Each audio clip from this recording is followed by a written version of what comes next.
try to snag first with that Jhin on the hover. And this could be exactly what Meteos was talking about just now. The best of 5 pig ban adaptation, the in-game adaptation, getting a feel for the opposing team is always better than just doing VOD review. Yeah, I mean, but that being said, we just did VOD review, and that's what we came up with. I already did. Here Well, they are. what we're saying is, it's hovering it. put Kobe in coach. They're just hovering though. Okay. Jhin will be that first pickup. No hesitation once again from Samsung Galaxy. Pick 1-2, Kennen, Karma. Now onto the side of Cloud9. Yeah, so we're seeing priority here. Kennen over the Rumble. QV saying that's definitely his champ to go to. You know, lane pressure all in. Good flying teleports as well. Exactly. Kennen's been huge in this tournament for the flank teleports, the flash engages, and because it is also good into Rumble. So he's already kind of daring Impact to go that way, and I'd like to see Impact and Cloud9 switch it up a little bit here. Kennen is actually pretty squishy and can be focused, but that would require, you know, really focused jungle attention. And the goal of the draft right now, gone are the days where you get the massive outpick that will get solo kills in lane, usually. It's all about pushing lanes that still scale well. That's what Samsung achieved last game in the draft. They had a pushing top lane eventually. Yeah. Once they got past the breaking point, C9 had 2 pushing lanes, mid-top early, but they never play around their top lane triangle. So they couldn't really capitalize on that. And then later in the mid-game, Samsung Galaxy started pushing on both top and bot, and eventually on all 3 lanes, and that was the breaking point. So C9 desperately looking for some early pressure lanes, but then they need to work with Meteos in unison and use that push advantage to get vision in. Exactly, and the other thing they're looking for are switching up and taking away those key picks. The last 2, or the 2 carries that Samsung just used, Jhin and Cassiopeia, both taken away now, and we mentioned how both of those champions are high priority for this Cloud9 squad, but now they're going to have to run into this play style that we've seen Samsung run before. They have a speed boost for the Skarner, they look for those mid-game picks, and it is a little bit slower style of winning, but it also has a lot of fallback play. Yeah, we're also seeing the jungle tendencies reflected in the picks here. A Rek'Sai, a Skarner, over the likes of an Elise early on. 2 junglers that like to farm. Just that the location of where they farm differs ever so slightly. Meteos goes for the few Connor jungles in between. Very heavy on Scuttlecraft. Ambition mostly farming his own jungle. Now the other thing that Cloud9 need to look for here is something to answer this Kennen, because they've seen the Kennen from the very beginning of the draft, and they've locked in these very low mobility backline carries here with the Jhin and the Cassiopeia that do have a lot of offensive potential, but there's not really an answer for Kennen flank. That flash thunderstorm coming in. It could be the perfect tidal wave if you see him coming, but that's really risky to play. It was going to put a lot of pressure on Smoothie here. He's going away from the Alistar pick. No more short-range composition only. They're adding an element of poke here in this comp as well. Look what they can do. If C9 get the lead, they can group up at the tower, put the miasma down, and suddenly all this poke can hit. No gap closers, no flashes. That's the goal of the composition. Just need to track where they can get there. Yeah, talking about offense, they've got 3 carries here. All lanes can carry for Cloud9, and it's going to be up to how well, obviously, they play in the 1v1, but also the jungler intervention. And Meteos has shown throughout the entire Worlds here that he does not go up to the top side of the map. Very curious, how Impact is going to fend off the Skarner Kennen combo. If he does not get support, whether it just be vision or something like that to ward out or find ambition, it could be very, very scary for a Jace in that matchup. Yeah, immediate Orianna and Sorel. It's just a good matchup into Cassiopeia. It's so hard for the Cassiopeia to break open that matchup, even with a kill lead. You still have the threat of getting all in at level 6. By that Orianna ulti, you will always have to flash it. And then if Samsung gets sieged on ever, they have the tools to deal with it though. Flash Skarner ulti, a line of trap zoning, the looming Orianna ball, and then they can flying teleport. A lot of answers that C9 need to track if they want to siege. Definitely agree, and I do like the other adaptation Cloud9 have made with the Nami in the bottom lane to add that sustain, add the extra pressure there for the early stages so that they aren't constantly getting chunked out and they aren't constantly an opportunity for the enemy team to take advantage of. Basically, core JJ, the only one, and Meteos, I should say, playing the champions they brought from game 1. So trying to switch things up here. Cloud9 obviously has taken blue side for this game. We'll see if the first picks matter. We're heading into game 2. Cloud9 trying to reset here and clear their minds. Remember to tweet at LOL Esports and tell us what makes your Worlds highlight reel worth the hashtag Worlds Big Plays. There's going to be plays all throughout Worlds, and we want to be able to remember them as they come and as they go.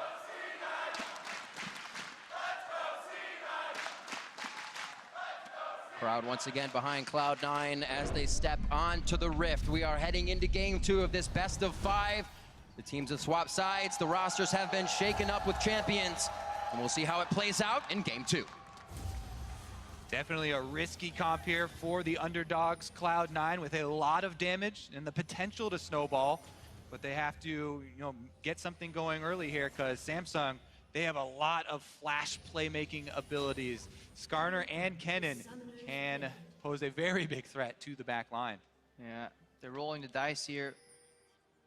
Could be rolling the top dice as well when Impact and QV go off against each other again, because that's a very snowbally matchup. In a Jace matchup, if he dies once, this Kennen can continuously Billy, but if Impact somehow gets ahead, he can swing that matchup too. He got ahead. Ha! It's over. Always feels really bad as a Kennen when your opponent even gets a little bit of health. You can stun him all the time, but he'll be able to fight you back. So it's always good for Kennen to have to stay on top of that lane, as well as be as ferocious in his engages. That's a lot what Samsung is bringing to the table here, just jumping into your face.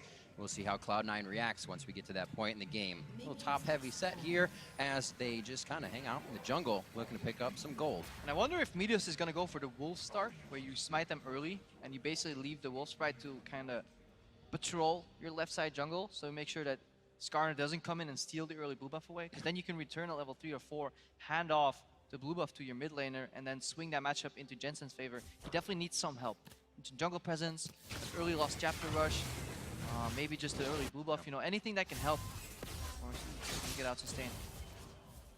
All right. Good start there for the Samsung bottom lane. Their patience waiting in the side rush is rewarded. Got that Soul Flare double tap. These are the few levels where Jensen can still have a trade advantage, and he's really making use of them. So that's good for C9, playing towards his strengths early on. It's actually overextending by CoreJJ, could get punished there. Yeah, but Cloud9 grouped up there. Both got hit with the AoE. Yeah. They also did not move up right behind the minion wave. You want to go to make sure that one of them is protecting you from skill shots. But Nami sustain in effect, as seen here. Denying some minions Mind on game. that first one. Crown taking quite a bit of damage here. It's Ghost and Flash. It's Ghost and Flash. They're not going to have the Ignite, and they go down to last hits with the auto attacks. Neither go down. I love those moments where both mid laners have double summoners. They get down to 100 HP each. Nobody blows them because Jensen knows he's run out of mana.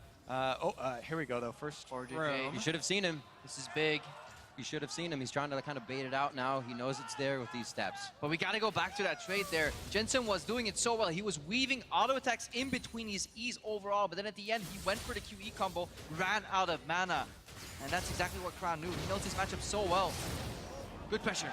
And when you watch those trades, you also, that's where you build up your psychological profile for your enemy, right? You say, oh, is this the guy, is he that crazy enough to always dodge forward? Is he always going to position in front of my ball? Yes, that is very often the case for Jensen. And he goes very aggressively for another trade here, pushing up the minion wave. See, Crown has to deal with all those last hits now under the turret, and Jensen going to be able to buy himself a recall. All right, this is where Meteos could actually go top and also shadow the top lane, giving more space for Impact to keep doing what he's doing. He's winning so hard. This bot lane is even now. Even on CS, if these creeps go down, it's completely even. So Sneaky and Smoothie have outpaced that early bad trade. Yep. But if you watch the mini-map, so Cloud9 here, Meteos always going for the very small advantages. So he just takes over the Skarner icon there, the crystal, which is not a crystal with this skin. But doing that, yes, does give you a little bit of control as far as, reducing the speed of Ambition's jungle. Gives away your position, though, in the process. Yeah, the flourish hits the ground, but they still want to fight. CoreJJ throws the shield down, and they have to respect Karma's retaliation. Getting some good ebb and flows in as they make things happen here. Tycaller's blessing on to Sneaky, but looks like he's just farming out with this one. And what prompted that is both junglers gave away their position by each taking over the crystal one after the other on top side. So both bottom lanes are very well aware that they're in the 2v2. Props to both Impact and QV. QV farming well, Impact playing that chase very nicely, threading in his auto attacks as he flies in with the empowered ones.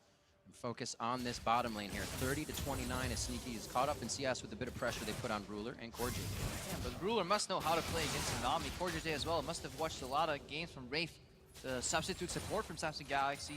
Yeah. Nami aficionado. That's also why people expected him to start, because in the week 1, the top tier expected support pick was that Nami before Mata kind of showed the world that Alistar still existed.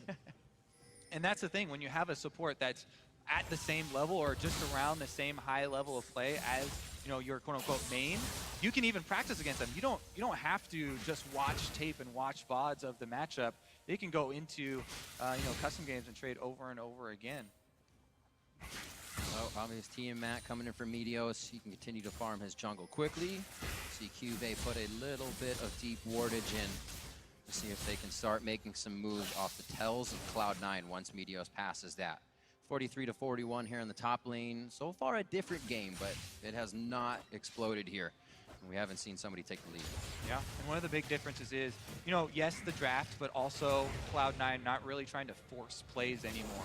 They had a bunch of plays that were punished by Samsung, and they're not trying to get behind early again. So more farming, and you can see the farming focus. Meteos, early Tiamat here on the Rec side. He knows this is going to be about farming out the extra small camps. Tiamat really helps out with that clear. Very sustained as well, just staying on the map. Red's in another auto fight in the bot lane. Core JJ goes down to about 200 HP. He is. As you can see, Cuvee is still about 60% and okay in the top. Yeah, finally top lane though. He's combining the counter jungling with pressure in the top lane. This is some part of the recipe that C9 was looking for, and now they can maybe lean on the advantage. And that is also a possible play that could get turned around with Cuvee now hitting 6 on the Kennen. And Skarner, Meteos knows that Skarner is trailing him because he was seen while counter jungling. Very, very risky there, and that is one of those ones that flashes before your eyes that could possibly end up in a double kill for the enemy. There's no Karma in lane here. Look at Core JJ on the minimap as well. Doesn't run straight down bot lane because he got an early base in. Despite the lane being even, you wonder why base so early. Well, you lose a couple CS bot, you gotta translate that into an advantage, so he goes for unpredictable roaming patterns. Really, really good to point out there, because we talked about this a little bit before, but that 5 to 7 mark where your first excursion to try and get Vision down, you see he upgrades the Sightstone, brings a pink ward, and Vision is also trying to get Vision at the same time. Actually, they're on different sides. Can be Meteos steal it. It's a Vision war! There's no smite for Meteos, so it'd have to be a... Tiamat prop? Oh, they're just fighting him. Roam here from Impact. Didn't seem like there was a call from Cuvee. The Impact left lane either. What a chance for Cloud9 to pick up a kill there. Flash, though, taken from Ambition. Big summoner down here on Ambition, loses the flash, but look at the jungle. One ward right here. Second, third down below in the Crux. Complete information from Samsung. So they traded 10 CS in the bottom lane for a beneficial base timing on support. Yeah. Then Core JJ picked up the Sightstone, and yeah, they were behind in timing-wise, but they got bot lane vision, which means by exclusion, they also have left side vision. They can track Meteos right now. Exactly, and that's why I was so surprised that Ambition was split off from Core JJ during that vision. They actually did the two-pronged vision invade. Meteos, though, does have the Raptor Smite, so he saw that one. They know it's warded, but they won't be able to clear it out. Smoothie's work here coming into play. Smoothie puts one over the wall as the top lane try to put each other underneath the ground. Cuvee and Impact going at it once again. Nobody taking each other down just yet, as Impact does have that Hex Drinker to keep himself safe. And clearing wards in River as a support is a fine line between courage and stupidity. You gotta act confident. You gotta fake it till you make it. You gotta walk in as if you got backup. But if they know you don't have backup, you're toast. But yeah, but you have to be very ready to turn around and run away quickly. Pink ward die, though, over and over and over. All 3 of those pink wards that just were purchased and placed on the bottom side were all just cleared out. Yeah. That means that the vision Cloud9 actually left on the top side is the important vision that still stands. Meteos, though, walks over Cuvee's defensive Tri-Bush ward. And this might be an error in communication, whether they didn't track the wards, but even though this gank doesn't accomplish much, he's at least getting in the head. He's breaking the pattern of Meteos never goes top, and that's important. Because the next time Impact walks up, Cuvee may hesitate for a second. It's like, why is this guy so aggressive? Is he alone? Or is the jungle here again? And those little things matter. Yeah. So even if the gank doesn't work out right now, it could get into Cuvee's head, but he's proven to be very stable. It's doubtful, but there's a chance. And they would need to do that in a different way. One of the things that I've been a little bit sad about at Worlds is I have not seen too many of the wraparound ganks where you come through the lane, through these lane rush. Right. And yes, at the top lane, you can ward your Tri-Bush over and over on red side, and that's, you expect there to be a ward there. But very, very few top laners will buy pink wards or extra wards for their lane brush, and you can sneak in there especially via a flash on Rek'Sai, that could be a very easy route. And those are the low percentage plays. You know, they don't always work out, but when they do, they give you big hits. But in searching for efficiency here and not wanting to get cross-mat too often, it's so dangerous when it comes to that. I like this more overplaying. Constant push up the lanes here. This Nami pick paying off because this control in the bot lane cascades into the river. But the vision is ready to test. Ultimate down. Pretty tanky so far with that Cinderhawk. The inner flame just completely tearing through Smoothie there. Looks like they'll be able to get this one down though. The Soul Flare rather from Karma. Shockwave threatened. Both damage. Jensen's there. Ghost and Flash. Doesn't look like he's going to have to use either to get out of this, but there was a Flash from Sneaky as well on that play. Yeah, the difference there between Jensen and Sneaky is that I believe they communicated that Rek'Sai's, that Skarner's ultimate is down. It was actually Sneaky who was the one who took that the Skarner ultimate. However, he was the one to burn his Flash, scared of the follow-up there instead. Yeah. Just being safe. He was a little bit lower. He could get comboed down. Cassiopeia as always has a threat, and Jensen still had some room before he had to flash. So I think C9 played that one perfect here. They didn't get afraid. Yeah. They let their AD carry get dragged away into the enemy team, and they calmly kept doing Dragon right there. So for once on the same page, and that's a difference in these little plays. The Nami tidal wave for disengage plus the Nami heal there gives them the confidence to get out, and Cloud9 get the Drake with only burning Sneaky's flash. Now look at the build here. Cube opting into early aggression here. Magic Pen boots after a single item. This could catch Impact off guard, but because he CS so well early, he already has that Hexdrinker and a Dirk. Second Doran's Blade as well for a little bit of HP from these all-ins from Impact, as well as the CS bit better under that turret. Coming up on 12 minutes, a much more even game we have here in game 2, I think, as well. Cloud9 is not allowing themselves to fall prey to little mistakes. Yeah, and fascinating for these team comps as well. They both want to group up for different reasons here. Another duel between Impact and Cuvee. Knock, knock. Oh, here come the junglers as well. This time they smell blood, and Cuvee is very low. Yeah, Media's checking for a camp. If he can cancel that back, that would be big. Loving this topside pressure from C9. Yeah, exactly. Those pink wards have stayed in the topside river for Cloud9 for over 5 minutes here, and it's been repeat returns here from Midos. Now, they also have defensive vision. They'll see Ambition. Oh, use this gate. That's dangerous. Lightning rush is there. Early. That's his speed. He is going to have to flash that one, but they'll push him all the way out of this one. Cuvee picking up the top minions. Really important that he flashed early there. Definitely the applause for Impact is deserved, but now very scared up there. As we talked about, the Kennen plus Skarner, so much gank pressure. And it shows you the danger of going for that poke in lane when you don't exactly know what a jungler is, because you're forced to use your defensive spell, which is the gate for the speed boost, but you place it in front of you. Yeah. And on top of that, as we are looking now towards the mid game and how these 5-on-5 fights are going to play out, remember that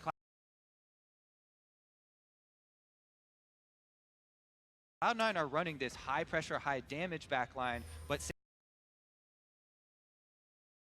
Samsung have the engage advantage with the Kennen and the Skarner having their flashes. Yeah, it's a poke siege comp, just like you said, Colby, that wants to chip away from distance.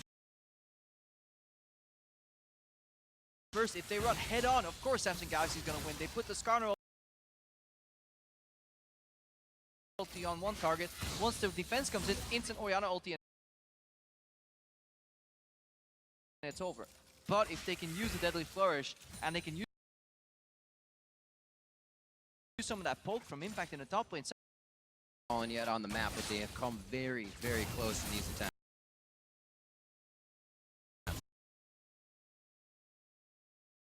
Definitely a much different game. And you don't want to flash too early, because you Impact, Cuvee knows he cannot stay any longer. Just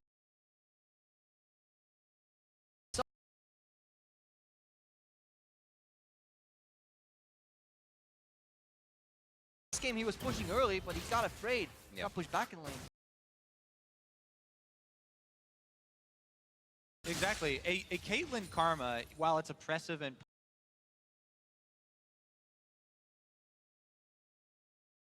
pokes heavy and is annoying to lane against, does not have that same kill pressure. Just fine on their own down bottom. Meanwhile, Impact getting that CS lead in this game as well. But remember, as we transition to the team fight phase, Kennen has a very high impact as far as all in, especially if Flash is available. Proto Belt on the way as well. Yeah, that's the difference. Well, going for the instant Proto Belt rush here, Magic Pen boots. Jensen doing formidable in this mid lane though. He's joined an objective, contested it, didn't have to flash out. He dodged the gank, fading flash for flash against the Scholar. And since the second flash from Ambition that's been burned, he's used one ultimate in the game. All have been for naught. Also remember, the flash that Sneaky blew last time they took the Drake is back up right now. Cloud9 went unpunished for that summoner spell. There's a hit. Tidal Wave goes down. They're still on Sneaky. They throw his exhaust in, and Smoothie tries to get in the way, say, attack me, not my AD, and they come out worse for the wear on that one. Yeah, I think that's one thing you can criticize. Well, actually not. M4, we need to see what Ambition does here. One thing, pointing. well, yeah, see, so one thing about, you know, people always talk about setting up for Drakes, and Drake is about to spawn 15 seconds, everybody be here. The other thing about setting up for Drake is sending your jungler down there, trying to pressure one of those lanes to force a recall at a suboptimal, Maybe collapse here on Ambition if he gets bubbled. Everything was just used by Smoothie. They let him pass this time. But yeah, we're back to the point as they You're not continue to finding fight over maybe? Drake. You know, recall times and staggering those recall times around the objectives can sometimes be just as important. Yeah, definitely. So let's see if Ambition can contest here. He has his AD carry and support in the jungle, but Cloud9 don't necessarily know that. That's a really good zoning by Asma here too. Top laner as well. Impact sitting in the bush, ready for a TP if it needs to come in. They play it safe. And Cloud9 grabs Dragon number 2. And despite having the unfavorable matchup in the mid lane, Crown is not getting access to the river sooner than Jensen. Jensen's been there for the first time every single time, much faster here, despite playing in a matchup deficit. Impact playing this top lane so well. Fog of War is Jace's friend. He always has that pink ward below him and always a ward in the top to know if he can get Juve on either side of the wave with a shock blast, and he has been chipping away when he has time between farming. Ward clearing now for Samsung Galaxy. They've been all over Cloud9's pink wards as soon as they come out.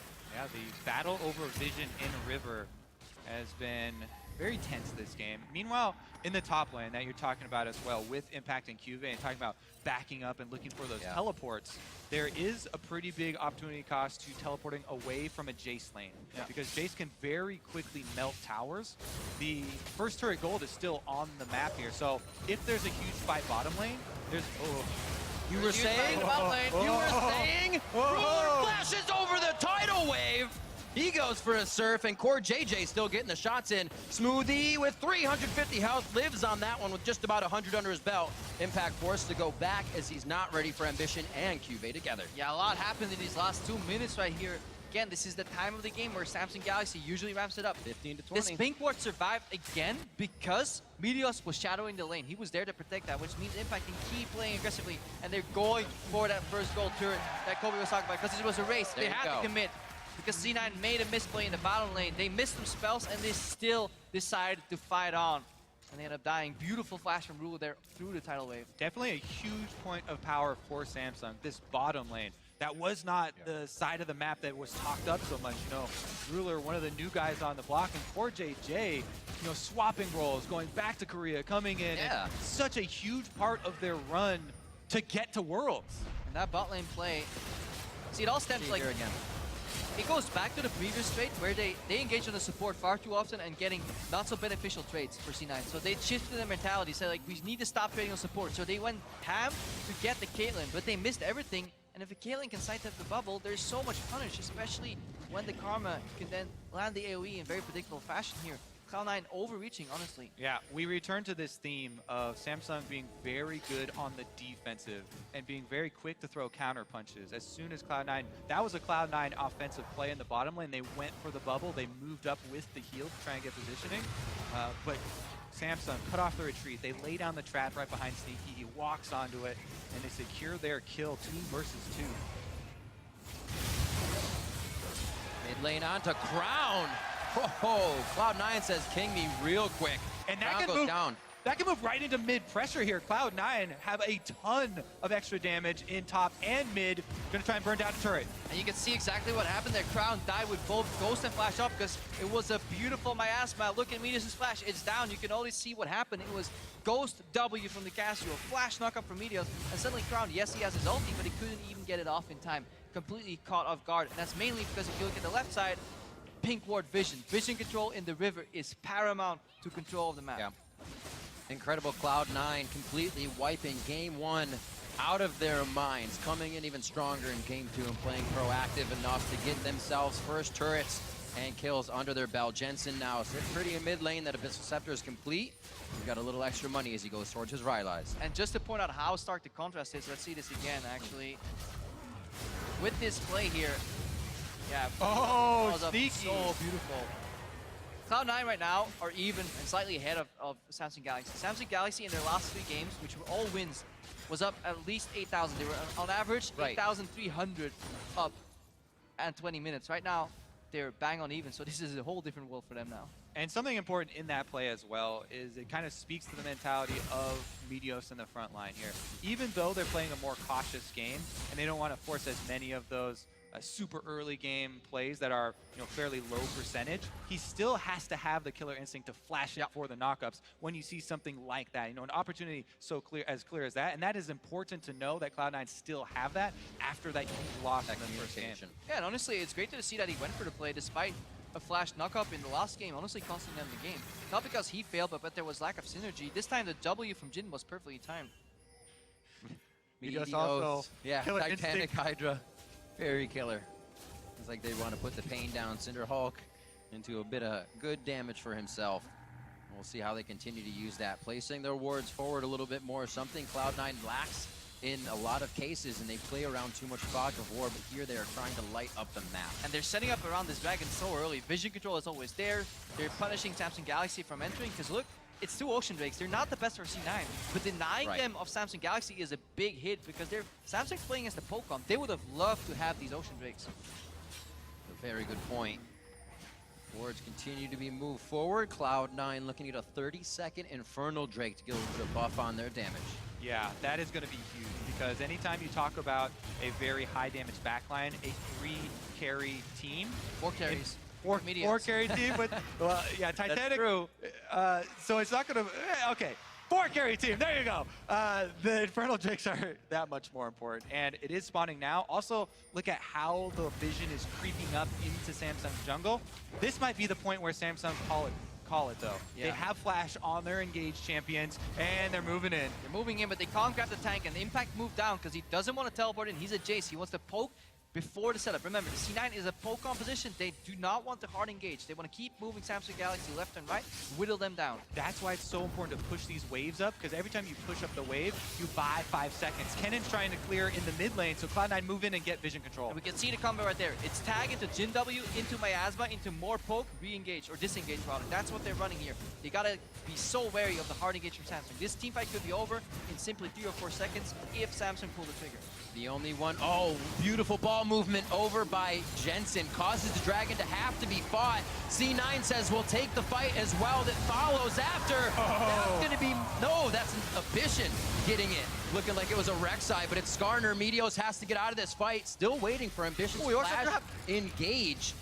Meteos is going to be safe. The trap does not allow a headshot to come through from Ruler. I was so ready for the flash headshot from Ruler. There's still heal. Yeah. But I like the commitment. C9 were at least in unison right there. They had communication that multiple parts worked together to stop that dragon, and they moved in. Sure, it was a missed smite, but thematically, it was a good play. Yeah, definitely going in to try and force that and zoning off Samsung. But Samsung do get the important Infernal Drake there for themselves and denying it from Cloud9. And that was Crown moving the ball. I'm sitting in last game with Jensen on Orianna.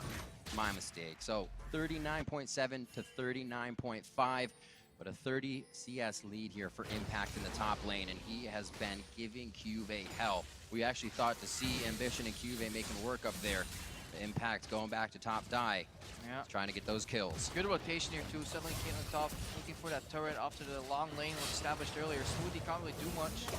There's more people coming though, so they want to be careful. But look at Ruler, not afraid. But Definitely want to go back to that smite steal from Ambition. He failed failed. He traded 2 flashes. His first ulti didn't stick. He's 0-0-0 on the Skarner at 25 minutes, but he still stayed super calm. Didn't smite early. Wait for the perfect smite. Yeah, it's almost, it brings up this question in my mind because he has not had a really impactful gank. Is that a reason why Cloud9 will delay their QSSs and nobody is really trying to get an early QSS here? The other thing is that Cloud9 actually have so many good targets for Skarner, so unless you all buy QSSs, then it's really an all or nothing thing because there's so many carries to choose from. It's almost like a prisoner's dilemma just for QSSs. Everybody's got to work together toward the same goal. If one guy cracks, it's an inefficient strategy. We'll see. Maybe they got a bunch of coupons. They'll all buy QSS at the same time, and then Samsung will really... The Costco of QSS. No engaged target. Buy him in bulk. Honestly, I really would prefer mass Mercury trades because hear me out on the extra stuns that are going to be coming from Kennen, and those are going to be hitting everyone anyways. Tenacity is that very often overlooked. It's such an invisible mechanic, but you definitely feel it when Kennen is waltzing. Oh, teleport from Samsung. Onto Ambition, very, very tanky. Flashes are being used here. Tidal Wave flashed out by Ambition. Ooh. Slicing Maelstrom on 3 members. The shockwave from Crown, and Cloud9 is melting. Impact to the skies and to the backline as he tries to finish Ambition, but it's like he's hitting brick walls left and right. Samsung stay up as 5, and Smoothie is the only one standing for Cloud9. And that is going to be the Baron. We set it up so long. The all-in from some of the Samsung champion composition here. They pull it off, teleport in behind, right onto Sneaky, and that is an early Baron. That was honestly the dream. When we were talking about how this fight's gonna be over in simply 3 seconds, this is exactly it. What a beautiful ward teleport on the Sneaky flash WR from Cupid. Remember, Kennen doesn't need to tag people anymore with his ulti. As long as they're in range, the W will apply. Right from the other side. This is the dream fight for Samsung Galaxy. This is what they were looking for so long. They never engaged unless they found the opportunity, and they seize it immediately. And that must be such a big blow here for C9. And that was honestly one of the first times that Samsung have even had wards in that quadrant of the jungle. Cloud9 kept pink wards up in the river for a very long time. Right. But Samsung, they immediately get those wards in, and then they attack the river as the carries are left alone. Quickly, 4,000 gold put into the bank account of Samsung Galaxy. 2 kills to Crown there, 2 for Ruler now. This gives them so much more freedom as well. They're playing against the poke comp. Not only do they have Baron, which means they can hide in the creeps don't longer die to the poke, the wave clear is useless. They're up 4,000 or 5,000 gold, which means the poke just doesn't hurt that much. And with their games obviously being the shortest, it's very impressive that Samsung has actually only conceded 1 dragon throughout, or I'm sorry, 1 Baron throughout all of Worlds. So they'll probably make the next Barons, if it goes long enough, theirs in this game and push even harder. Impact from the side, can't even get the Shock Blast on, just the blast. And it looks like they're going to try to back off after it takes just about the team to start clearing these waves. That's the other thing. It is very difficult to push on a team like Cloud9 are packing with so much extra wave clear and damage here. But yeah, just look at the drop off there. The one play, the all-in play, when you are the team that does have that hard engage. Here they come though, looking for the engage again. No flash, just they use speed up. movement speed steroids here, just to zone. Get him off the tower. You look at how far forward those traps are from Ruler, and then the simple rotation top here. This is what Samsung's looking for. Isolate objectives. Our turrets, get them more gold boosts off the back of that play. Baron power play already at 4.3k. And it's important for Cloud9 not to overextend trying to defend these secondary turrets, because the gold kind of rubber bands. When the team with Baron, it's going to shoot up here as they push down turret after turret after turret. Cloud9 just need to stabilize at their inhibitor turrets. Those are much easier to defend and try and farm off the lanes. And this is a Baron taken after a 1-5. The Baron power play starts once the Baron is taken. This is a 5,000 gold swing in addition to what was there after the Baron, after they won a fight. So this essentially is a 6,000-7,000 gold play in total for Samsung, just off 1 good teleport. We saw that graph. That was just a huge cliff. The abyss. We'll see if they can get themselves out of it. Clouds fly high in this game. Impact still with a good few items to make a a hit on Samsung Galaxy. If they can find the poke as Samsung rotates left to right. Unfortunately, Cloud9 has been pushed back almost to the stairs of their base, so they're only making small excursions here out into their jungle, setting wards and then backing up. Some of these wards they can't even defend still, and now it's to the bottom lane for Samsung Galaxy. 10 seconds remain. No more creep buffs, so it's going to be hard to siege because they are running into a poke comp. C9 also got that dragon, so that's triple ocean for them. Did they steal it? Oh, they just walk out. Not too much of an engage as well from the poke team. They were just looking to get a nice catch on somebody if possible. And the game number 1 ended just about 3 minutes ago. This one going to go much longer than that as Cloud9 now put on their engage with a tidal wave. The curtain call comes out. That's Azania's and ultimate by Cuvee, pretty much just zoning Cloud9 off any more engage. We see Meteos go down. He's the front line. That's a lot of squishy health bars, and I don't think Samsung will stop on this engage. Oh. Crown is tanking. One shield, the second command protect, but it's not enough as Jensen comes through with the perfect fangs to take 2 down. Both teams a bit over-aggressive there as Cloud9 go for the engage, get turned around on, but then Samsung follow under the turret and Cloud9 gets some redemption kills, actually. Yeah, the patience from Jensen at the end there flashes out early because he got dragged into that fight by Ambition. The ball placement wasn't perfect. The command attack slightly missed, so they placed the ultimate or the ball router on Ambition, and he was so close to dragging multiple people in there. Only tagged 1, and then they kept chasing, even though the cooldowns had all We'll see it here one more time. Here it is. He gets grabbed very early. Once this miasma fades out, Ambition's looking for the re-engage of Jensen, drags him in. But the focus isn't there. Jensen flashed out, mostly due to the zoning from Meteos. Kennen ulti only on 1 target too, so this is all in all a good fight. Look at how close this is. Orianna ulti as well. Good guy Impact taking that ace in the hole as well for Jensen. And then since Cuvee doesn't have Zhonya's or his ultimate there, very ill-advised tower dive for him and Crown to both go down because of that misstep. That could have been a push all the way into the base if Samsung did not mess that up. Definitely so. See the setup for Sneaky there with the curtain call and the follow-up from the rest of the team.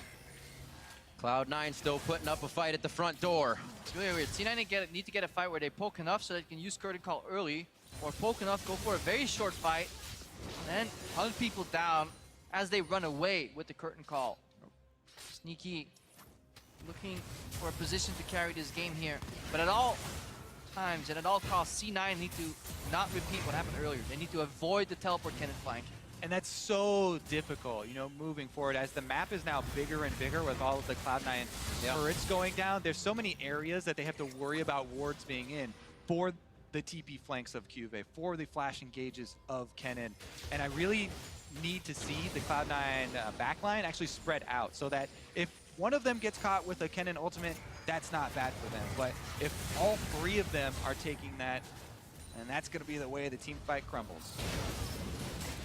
Oh, Impact though. This played out very differently Run. a few minutes ago. Cuvee's gonna flash forward. Ooh, hits the captive audience. Deadly Flourish keeps him stuck in line as well. That's but flash look, for a flash. Woo. Everybody gets out there. Yeah, Ambition noticed he didn't have anybody behind him and said, all right, I'll come back to mid. We'll push the lane and set everything else up to make sure Baron is ours. Yeah, we can follow Samsung Galaxy here. They push up mid first. They move into the enemy jungle. Look at the sweep from Ambition. He just wants to be aware of what vision is left.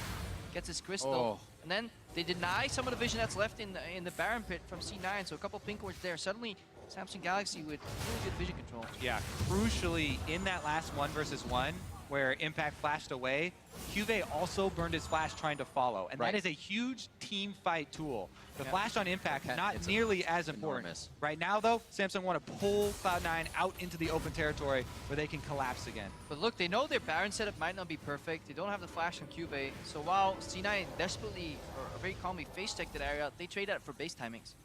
So C9, they're retaking the Baron area, but Samsung Galaxy is already in base shopping. There's no Baron rush available from C9 because they gotta move up. Yeah, currently Cloud9 just want to, keep enough vision around that they don't give away the Baron, without a little bit of pressure. But they also are looking to farm for later in the game. They're trying to make up this gold deficit because right now Samsung have a lot of extra power. Yeah. I love the protection that Ambition is getting. He's spearing heading into the jungle. C9 desperately trying to keep him out. They don't want Vision in their jungle, but now mid lane is kind of exposed. So Galaxy's gonna hurt the Cattle, move him away. The zone from Ambition is so big. He has that acceleration in him with the Karma Shield. And suddenly mid lane is exposed. And watch where the snipers of Cloud9 are going for. Poke onto Cuvee is the most important. Kenna doesn't get health back. Using the shield from Karma and from Orianna like a Bloodthirster shield. You see Ruler getting in, already prepping shots on the turret. Smoothie could find himself going down. Ooh, no teammate to get in range, but he's going to be forced back to the base. This gives Samsung time to play. And it gives them access to mid again, so instead of going the long route, they can now path into the Baron here. Ooh. They just simply Right. walked up and took a base turret here. They traded, they faked out the Baron pressures, and then they just ran straight down mid. Yeah. Cloud9 would love to pick up these two big minion waves on the side lanes, and it's up to Samsung here to choose between trying to pressure and make them come away from those minions, or going back for those recalls now that they just got chunked out after that fight. They are giving up the map, and Cloud9 trying to collect some of the money. Yeah, they love trading minor pressure advantages for bases here. A lot of recalls coming out. And crucially, before they did go for the recalls, Samsung actually cleared out a bunch of the Cloud9 vision. So now it's this give and take where Cloud9 trying to sneak in, get the Scuttle Crab. This is a very important Scuttle Crab Meteos is after. Especially since there's not that many guys that can jump over the wall. If you're playing against a team that can actually jump into the Baron pit from behind, it's a little dangerous, but this is the massive value Scuttle Crab. Ambition now with his Guardian Angel up as well. Meteos already has his, but that just makes Ambition that They're much starting more of a beast. Because as Impact they is in the just bot lane. start it. They just want to bait him in, force him for a decision. They have to come through traps and the zone from an Orianna ball here. Look at how fast this Baron's dropping.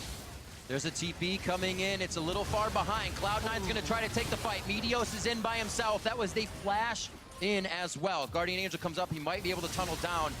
And he's not even going to be able to tunnel backwards out of the pit. That means they're pinging now from Samsung Galaxy on that mid lane. But we'll see how they go.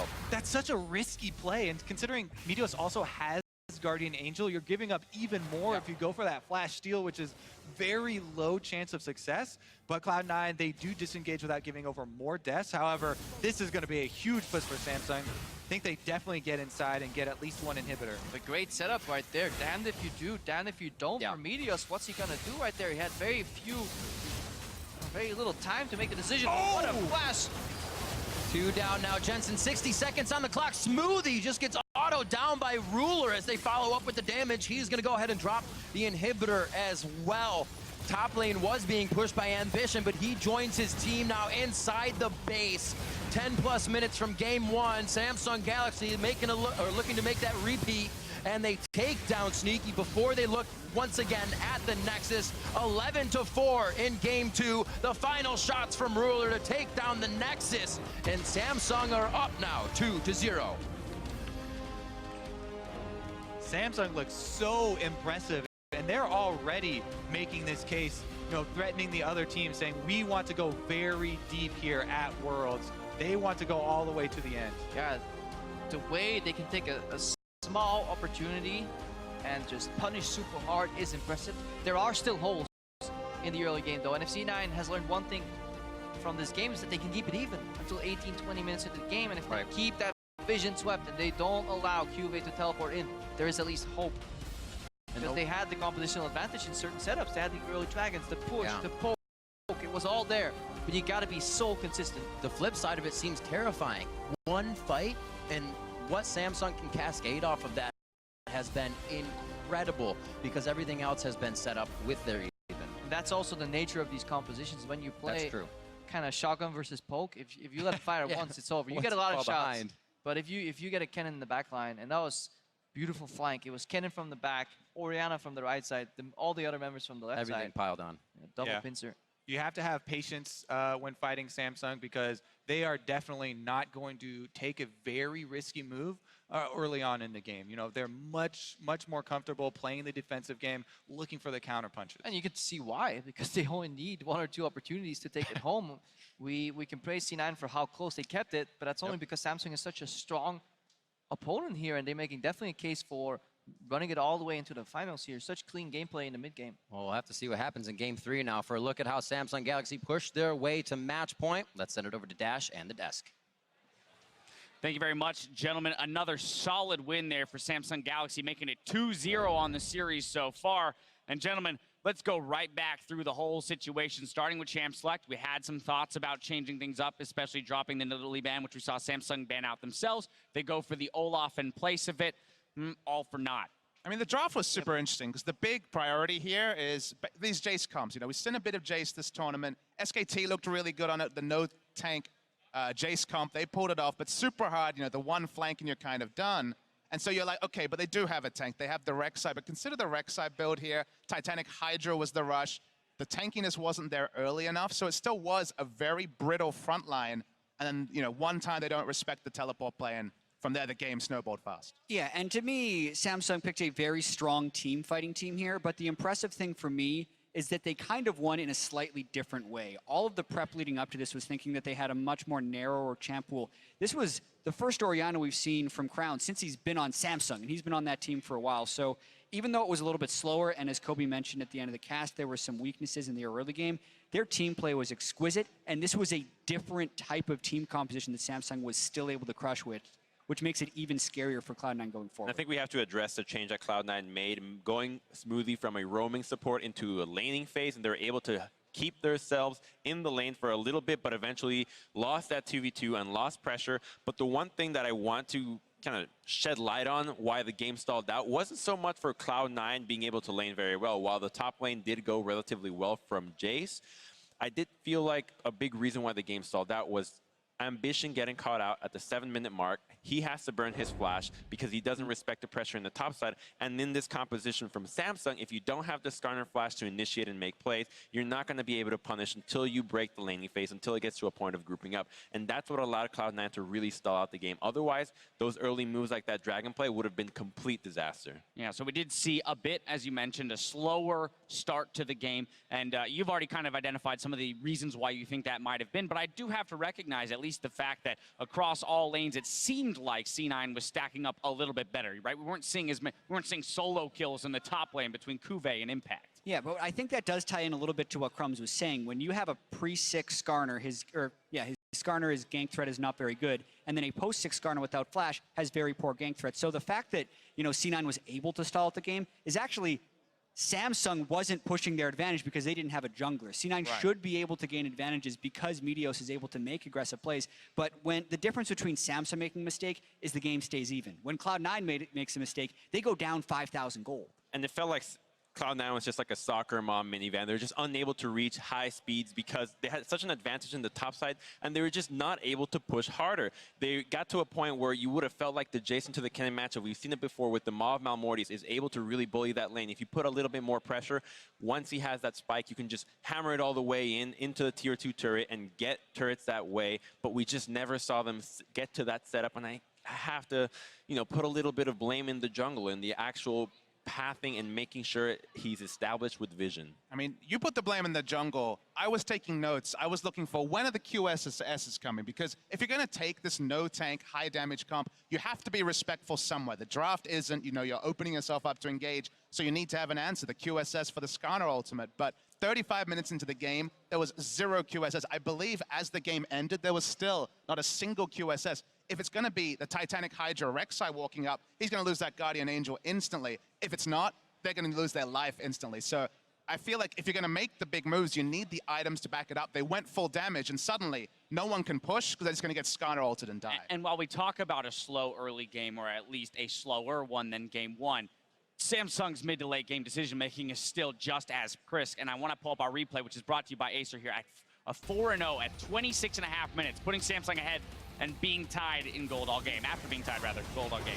And it's all going to be from the TP right here from Cuvée with the chain of the Karma and the Skarner. Immediately a 4-man ultimate that's going to be Cuvée recognized this Crown recognized situation, flash with the Orianna ultimate, and as soon as that happens, you're just stuck in that AoE without any tank. And while Impact's decision to stay here is questionable, as he could have stayed behind to poke, the idea behind Samsung's execution, setting up the vision before and going for that play is just so crisp. And you know things are going well when your Caitlyn is flashing forward to get Hurricane Bolts on the combo team.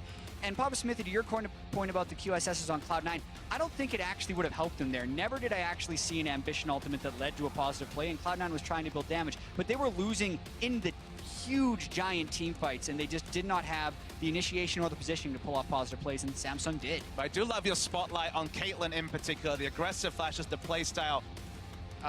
Ruler actually made his debut in the Challenger scene this year, so the first split of this year, came third on Stardust, joined Samsung, very little known about this player. A rookie going from Challenger to LCK to Worlds and playing at this level with this confidence, not dying once this game, that's the stuff dreams are made of. And I think we can say that for the entire Samsung bottom lane. When you consider that Core JJ was a North American LCS 80 carry, then a Korean 80 carry, and has played something like 16 to 19 games on support in his entire career, and now they're getting 2v2 kills with a rookie 80 carry and a recently converted support on the world stage, is just insanely impressive. You got to hand it to him there. And so here we are, gentlemen, 2-0 lead for Samsung Galaxy. That means do or die time for C9. So looking ahead to this game 3, real quick down the line, what do you want to see out of this squad for maybe a slimmer of hope? I think you got to get rid of the Karma. The Karma seems to be a very difficult thing to deal with. The speed up enables a lot of the compositions from Samsung with the speed onto the Olaf, onto the Rek'Sai or the Skarner, as well as the laning phase. We saw them even have difficulty killing Karma itself, and it's not a good matchup into Rek'Sai, one of the best Meteos champions. So target that support pool and maybe find a little bit of a better advantage that way. Well, it's do or die time, so I think you have to dangle a carrot here for Samsung to take bait. Because the one thing you can say about Samsung, the only game they have lost this tournament, they picked 3 losing lanes and a jungler that just couldn't really make anything happen. So maybe you dangle the victor, you dangle something risky. Okay, teams have tried it and failed, but so far they've tried 2 different playstyles, neither worked. If you can at least get some pressure in your lanes, if you can get those winning lane matchups, that's what I think they have to do. Yeah, I don't think there's too much of a chance, but if you're going to go out in an exciting fashion. I want to see Meteos as Zach. I don't even practicing it that much, but they have had a lack of initiation, and they need to be able to shut down Crown in the mid lane. Orianna Zach, go for it. I would love to see that myself, Jat. Well, when we return, it's match point between Samsung Galaxy and Cloud9, so stay with us.